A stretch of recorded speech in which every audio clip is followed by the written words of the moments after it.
tal? ¿Cómo le va? Bienvenido a su programa Pensamiento Analítico, el programa en el cual analizamos los temas de la vida cotidiana con un punto de vista psicoanalítico, intentando ver un poco más allá, cuáles son las razones inconscientes y la psicodinámica de estas cosas que nos suceden a todos.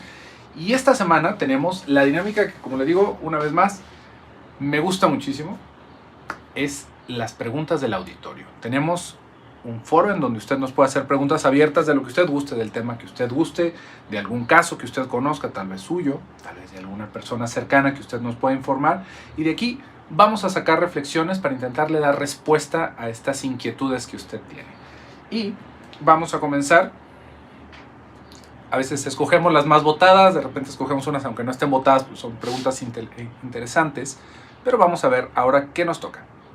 Nos dice Yara: ¿cómo lidiar con la vida siendo una persona altamente sensible? Una paz. Gracias, aprendo mucho de su programa. Saludo lleno de gratitud desde Chiapas. Esta es una pregunta, Yara, muchas gracias por tu participación, que se va pegando con otras que nos habían hecho de cómo lidiar con la sobreestimulación, cómo, por ejemplo, hay ciertas preguntas alrededor del espectro autista. Yo no podría decir cómo, pero tiene que ver lo mismo. Fíjese, yo acá he expresado muchas veces una inquietud que voy teniendo de cómo le vamos cambiando los nombres a cosas pues que ya tenían nombre desde hace mucho tiempo. Y, por ejemplo, si tomáramos la cuestión del espectro autista, me parece que hay muchísimas personas que están diagnosticadas con autismo, por ejemplo, que se podría describir mucho mejor si lo pensáramos desde un cuadro esquizofrénico, por así decírselo, ¿no? O con una estructuración psicótica. Y que también el tratamiento y el abordaje pues va siendo distinto. Si se fija, cuando hablamos de estos términos que ya son más bien un diagnóstico, podríamos pensarlo como que esa es nuestra condición de vida y humana y ya hasta ahí se acabó. Bueno, pues es que yo tengo estos problemas para socializar con las personas porque estoy dentro del espectro autista y pues bueno, como es una enfermedad, como es algo que está tan bien descrito, pues ya, esta es mi vida ahora, ¿no? De aquí para adelante. Yo en algún momento sabía que tenía problemas y ahora tiene un nombre. Y esto a mí me parece realmente pues contraproducente, porque si bien los diagnósticos nos van dando una luz de lo que está sucediendo, por lo general son una luz para ir hacia la cura de la situación en la que estamos, no simplemente para sentarnos y entender lo que está sucediendo. Y fíjate, Yara, con esta pregunta que tú nos haces, ¿no? Porque uno podría decir, bueno, pero eso que tiene que ver con ser una persona altamente sensible. Tú nos vas preguntando cómo lidiar con la vida siendo una persona altamente sensible. Este término de entrada es algo más bien nuevón que me parece que podríamos acomodar en algo que uno de ustedes del auditorio nos hizo una participación en donde describía la psicología pop. Y es un término que me sonó perfecto, ¿no? Para lo que muchas veces se va viendo, que de repente nosotros vamos buscando contenido que usted sea de su interés y nos topamos a veces con contenidos en redes como TikTok o cosas por el estilo que uno, bueno, pues podría encontrar en una revista de modas. No es tanto como un acercamiento clínico a este tipo de problemas, pero es algo que, bueno, genera un interés increíble, ¿no? Por ejemplo, hemos hablado acá sobre el apego evitativo, que ese es otro de esos términos más bien nuevones, y que de repente se escucha en un podcast y se empieza a hacer así como un regadero de ese término. Entonces todos vemos cuáles son las cosas que nos pueden identificar con el apego evitativo y decimos, eso es lo que yo tengo, y empezamos a buscar contenido de eso. Y fíjese que esta es una manera pues medio perniciosa, la verdad, de hacerse de seguidores y de contenido, porque no es tanto realmente el intentar hacer una reflexión de eso, sino hablar para que las personas empaticen con lo que uno está diciendo. Y esto es algo muy interesante que le invito a que analice el tipo de contenido que usted consume, qué tanto es informativo y qué tanto se siente como recibir una aprobación de alguien, como si fuera una validación del exterior. Bueno, es que claro, yo siento esto, yo tengo esto, yo he pasado por esto, así somos las personas, y ahorita vamos a tomarlo con este término, así somos las personas altamente sensibles. Y acá tendríamos que pensar primero, pues, ¿qué es eso de una persona altamente sensible? En la investigación que me di a la tarea de hacer para contestar, porque le digo, esto no es algo que se vea ni en la licenciatura ni en la maestría, sino que es un término más bien nuevón, como le digo, porque pues, va siendo más algo popular. Lo que se está intentando describir es un rasgo temperamental Y esto en algún momento también lo habíamos hablado en uno de nuestros programas, en donde tenemos nosotros diferentes umbrales. Y esto es algo que nos viene de fábrica, eso no es algo que pudiéramos atribuir a nuestra personalidad. Por ejemplo, hemos hablado aquí de niños que llegan con un hambre insaciable al mundo. Y uno dice, bueno, pero ¿qué pasa con este niño, no? Y es un niño que se enferma y de todas maneras quiere seguir comiendo y exigen atención. Y uno dice, es un bebé, todavía ni se puede sostener y exige cosas, ¿no? Y esto mismo lo podemos ver para niños que son, por ejemplo, muy sensibles al calor, ¿no? O a la luz, que no quieren salir porque les molestan sus ojitos y les empiezan a llorar o empiezan a tener como estos golpes de calor cuando hacen ejercicio. Y uno podría decir, bueno, pues eso pues no es algo que uno decida, ¿no?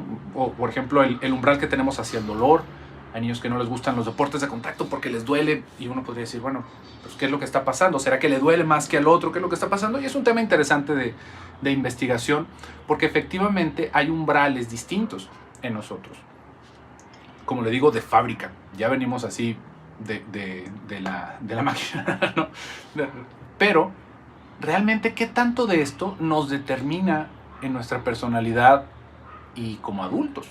Esto es algo muy, muy interesante porque, fíjese, podríamos pensar que una persona que es demasiado sensible a los estímulos, por ejemplo, el sonido, o la luz, o el calor, tendería a ser más retraído inmediatamente. ¿Por qué? Pues porque se siente amenazante todo lo que está a nuestro alrededor. Esto es algo que también se puede ver en algunos niños o adultos que están dentro del espectro autista, que evitan lugares en donde está muy congestionado por el ruido, o gente que se tapa los oídos, o gente que no puede salir a la calle porque escucha un camión y se espanta.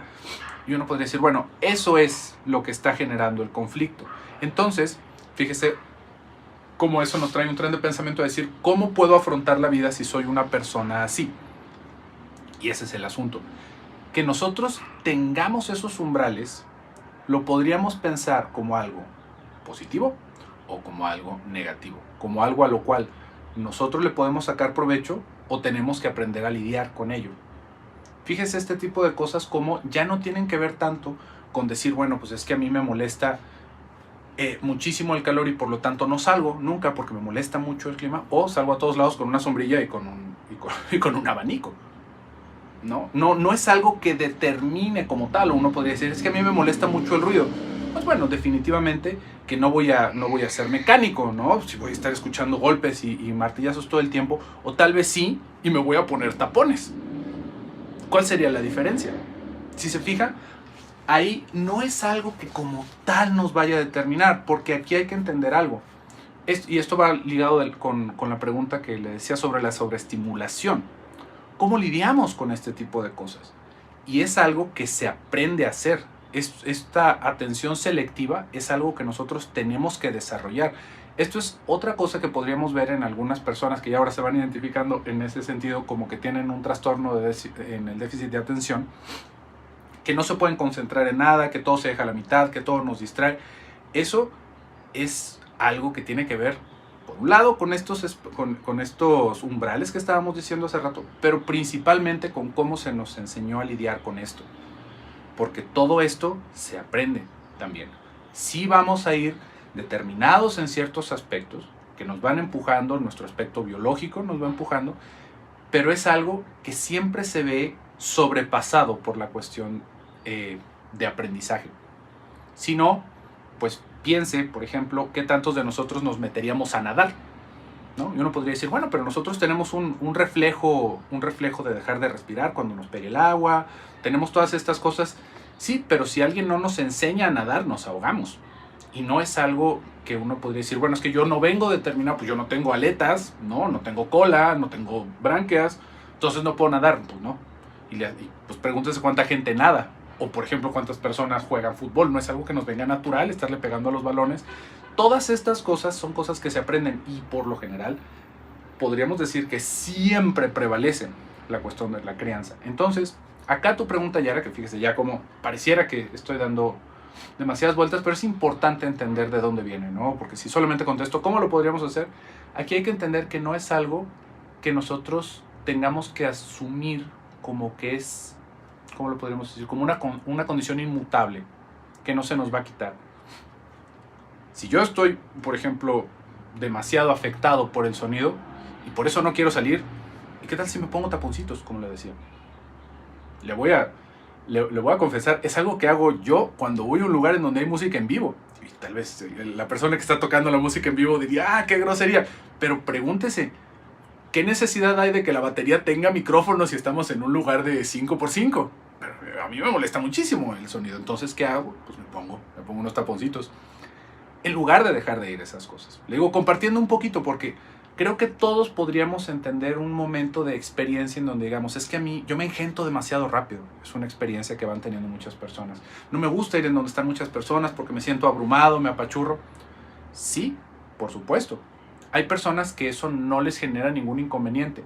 Pero entonces me va a decir que todas las personas que nos abrumamos con la gente, no vamos a ir al súper, o no vamos a ir al mercado, o no vamos a salir de vacaciones. No, ¿qué vamos a hacer? Vamos a intentar buscar algo que nos permita tener esas actividades o que me empiece a generar una resistencia ante esas cosas que yo no tolero para poder disfrutar de algo más. Se lo voy a intentar explicar como si fueran estos sabores adquiridos, estos gustos adquiridos que se dicen. Por ejemplo, el tomar cierto tipo de fruta o cierto tipo de bebidas que de repente nos pueden llegar a saber fuertísimas, ¿no? Como, no sé, una cerveza que usted puede decir, es que eso sabe amarguísimo. Sí, sí sabe amargo. Es un hecho que sabe amargo. Pero abajo de lo amargo hay otros sabores.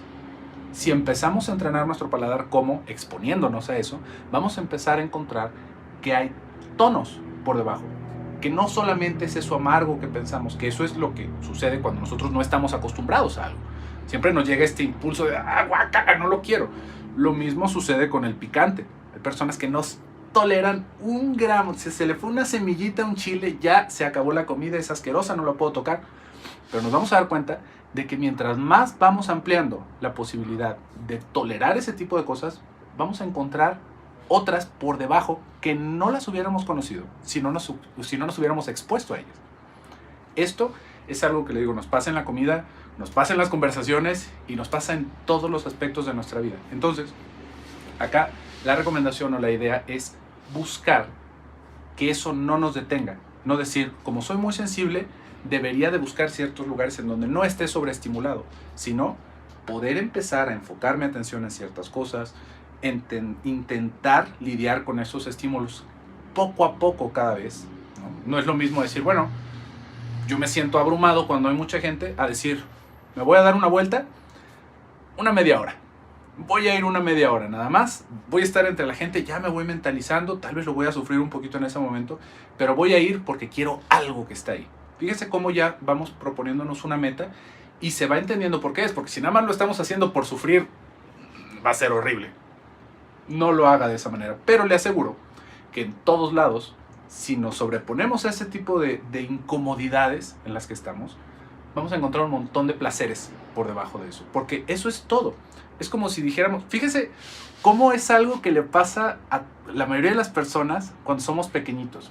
Decimos, no me gusta lo de alrededor del pan. Y ahí tienen a las mamás o a los papaces cortándoles las orillitas al pan, ¿no? La ridícula. ¿Por qué? Porque me resulta desagradable. Cuando somos niños, es mucho más común que ciertas texturas nos resulten asquerosísimas. O, por ejemplo, otra cosa que no recordamos es que cuando somos niños, los vegetales, tal vez usted ya lo olvidó, pero los vegetales son amarguísimos. No es algo, comerse un brócoli, comerse unos chícharos cuando uno es niño, sabe totalmente distinto que cuando uno es adulto. Pero nosotros no lo alcanzamos a distinguir y simplemente resulta como el asco. Ya no quiero eso, porque eso no sabe bien. Luego tenemos niños que lo único que comen son papas fritas, ¿no? O nuggets de pollo. ¿Y qué tipo de experiencia estamos teniendo? ¿Qué tipo de vida le estamos dando a un niño que solamente le damos de comer una cosa porque todo lo demás le resulta desagradable y no hemos ayudado a que pueda imponerse a este tipo de cosas, a que se pueda acostumbrar, a que pueda encontrar el placer en muchos otros lugares que no sean los nuggets de pollo y la salsa katsu? Ahí es en donde está la reflexión. En que todas estas cosas, por más sensibles que seamos, podemos hacer resistencia. Podemos acumular experiencia que nos permita sobrellevar este tipo de cosas. Tal vez con mucha más dificultad que otras personas que no tienen esos umbrales tan finitos como nosotros, que tal vez no tienen tantos sensorreceptores, si usted gusta. Hay personas que no disfrutan en lo absoluto subirse a los juegos mecánicos porque les resultan, por ejemplo, se marean muy rápido. Uno puede decir, bueno, pero es que es fabuloso. Bueno, Tal vez habrá algunos que no den vueltas, sino que vayan rápido y que los encuentre más agradables, pero los que dan vueltas pues no me gustan, ¿no? Pero fíjese cómo en lugar de decir no quiero nada de eso, hay que intentar buscar más allá, porque la vida no la podremos reducir solamente a las cosas que nos gustan. Detrás de las cosas que no nos gustan vamos a encontrar un montón de cosas que seguramente nos van a agradar. Vamos a ver qué otras preguntas tenemos. Acá ya cubrimos varias. Y nos pregunta Angélica: ¿por qué soy incapaz de sentirme bien ante las muestras de afecto que los demás tienen hacia mí? Mi pareja, mi familia, mi amigo. ¿Es normal? Estoy en tratamiento para la depresión y ansiedad. ¿Puede el tratamiento generarme confusión en mis sentimientos hacia los demás? Angélica, por supuesto.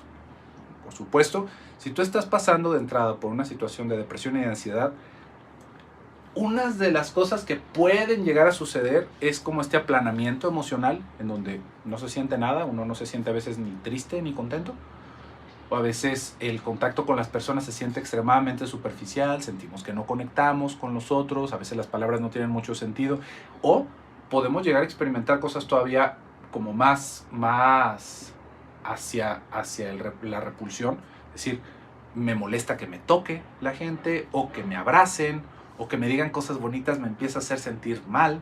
Yo no podría decir, bueno, pero ¿por qué sucede esto? Estaría padrísimo que te pudiera dar una respuesta de 2 renglones, pero esto tiene que ver con un montón de cosas que pueden estar sucediendo. De entrada, no podríamos decir que la depresión nos ha llegado a todos por lo mismo, ni una situación de ansiedad. Otra cosa que tendríamos que tener en consideración, Angélica, es si estás tomando algún tipo de medicamento. Es muy normal, y esto es algo que a muchas personas las mantiene lejos de los tratamientos psiquiátricos por este miedo, ¿no? Que nos vayan a desconfigurar, de que nos vayan a volver una persona extraña. Cuando estamos yendo las primeras veces con el psiquiatra, es muy normal que se hagan ciertos ajustes al tipo de medicamentos que se nos van a ofrecer, y a las dosis, y a un montón de cosas que tiene que ver nuestro médico. Y dentro de esos ajustes pues van a haber cosas que de repente nos apaguen, por ejemplo, totalmente el libido, ¿no? La libido sexual, y uno puede decir, ¿qué pasó? ¿No? Yo no venía, esto no era un problema y ya se volvió un problema, ahora siento que esto no me está funcionando tampoco, pero a veces tiene que ver con el medicamento, o a veces pasa lo contrario, ¿no? Nos sentimos súper tristes, pero con la libido al 800%, y uno dice, ¿qué está pasando? ¿No? Así, súper calientes, pero tristes profundamente.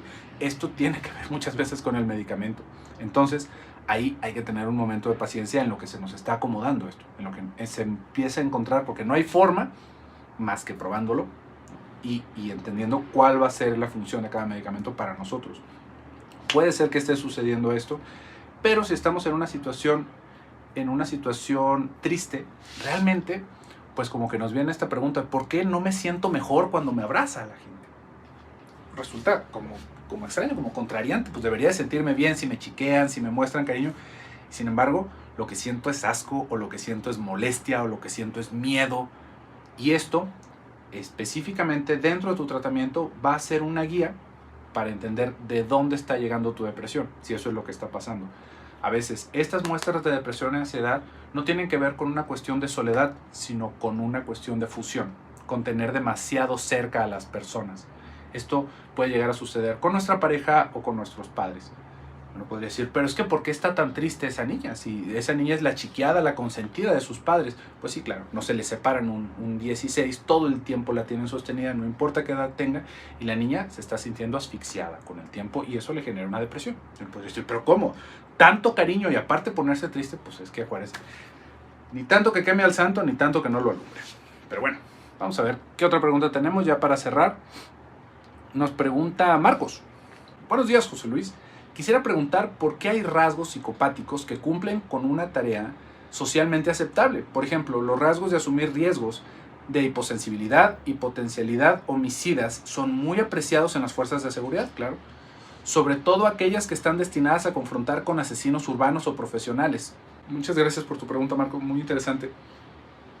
¿Por qué hay rasgos psicopáticos? Pues bueno, porque de todo hay en la viña del Señor. Ahora ando bíblico con mis dichos. Porque hay de todo.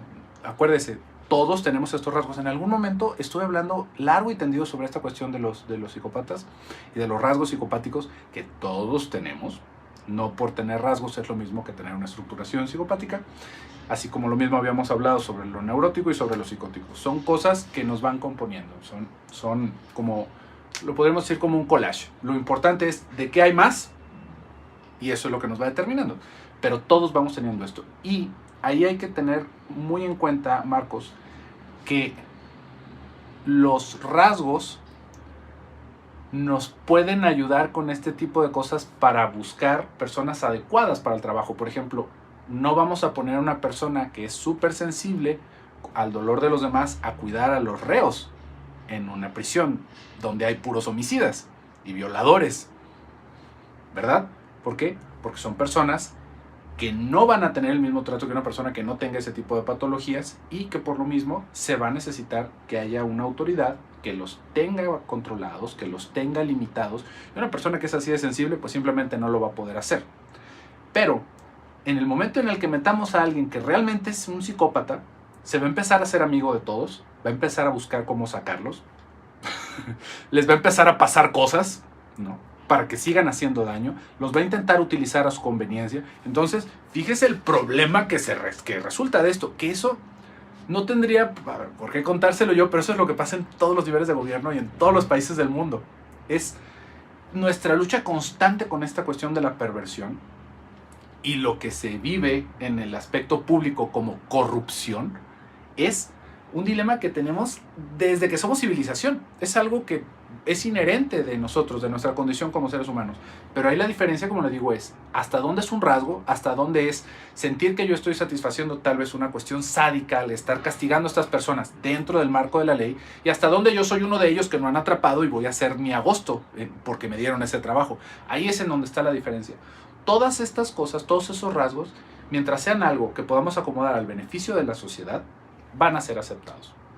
Y esto no importa cuál sea.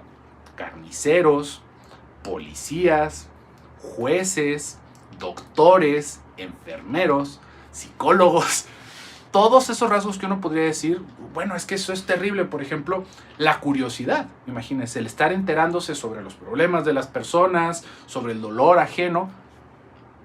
Hay una carrera entera de eso y que uno se va enfocando en ayudar a la persona. Pero tenemos a la persona que está entrenada para utilizar esa curiosidad y buscarle soluciones, y luego tenemos al señor o la señora que les está haciendo chismes y que está enterándose de todo simplemente por el voyeurismo y por estar metido en todo, ¿no? Son cosas que en toda la sociedad se van a dar, y hay que entender que una cuestión es un rasgo y otra cosa es cuando ya estamos estructurados de esa manera y resulta todavía peor.